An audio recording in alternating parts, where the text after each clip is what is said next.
Bakit kailangan magsimba regularly?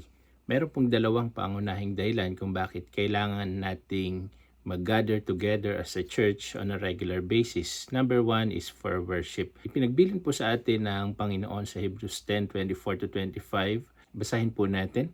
And let us consider one another in order to stir up love and good works. Verse 25, not forsaking the assembling of yourselves together, as is the manner of some, but exhorting one another, and so much the more as you see the day approaching. Sasabihin ng iba, pwede naman akong mag-worship na mag-isa.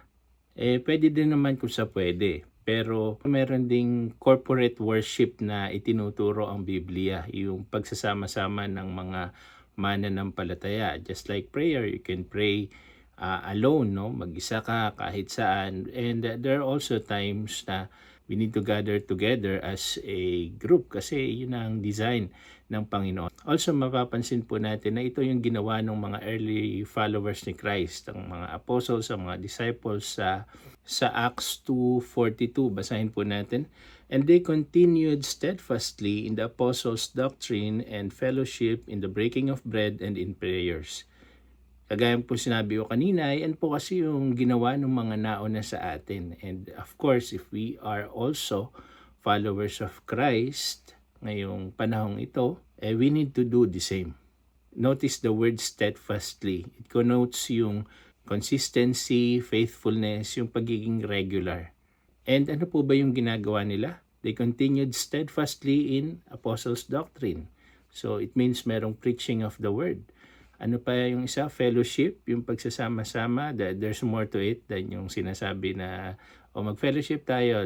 There's a lot to it. Pero yun nga, fellowship, merong breaking of bread, merong prayer. Sa atin pong pagtitipon, meron po ba nito? May preaching of the word? Yes. Merong fellowship?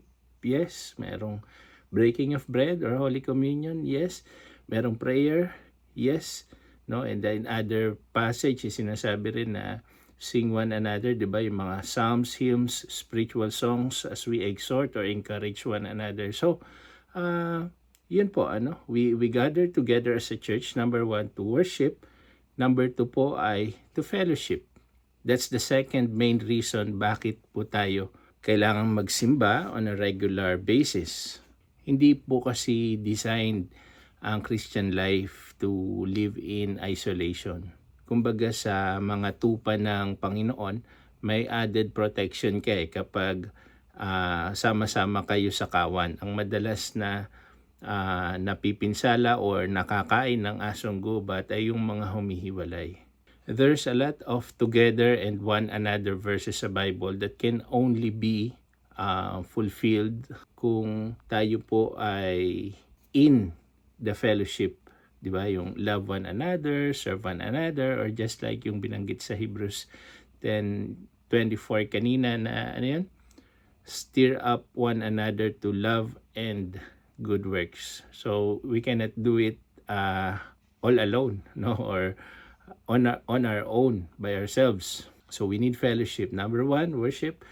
Number two, fellowship. At ang encouragement po sa atin, let's get into the fellowship as regularly as possible dahil yan po ang kalooban ng Panginoon. At wag po tayong gumaya doon sa mga example, yung doon sa example sa verse 25 ng Hebrews 10 na at wag niyong kaligtaan ang pagtitipon kagaya ng ginawa ng ilan. Ibig sabihin, noong unang panahon pa, mayroong mga ilan na kinaligtaan ang pagtitipon para sa Panginoon. Lalo na nakikita ninyo malapit na dumating ang Panginoon. And all the more sa panahon natin ngayon na nababanaag natin ang pagdating ng Panginoon. As you see the day approaching, di na natin tatalakayin ngayon yung ibig sabihin ng day approaching. Pero yun lamang po, balikan po natin, simple lang, we gather regularly as a church for worship and fellowship. Ibang mga bagay or activities sa church, secondary na lamang yan. Pero primarily ay ito pong dalawang ito. So yun lamang po at ingat po tayong lagi. God bless you.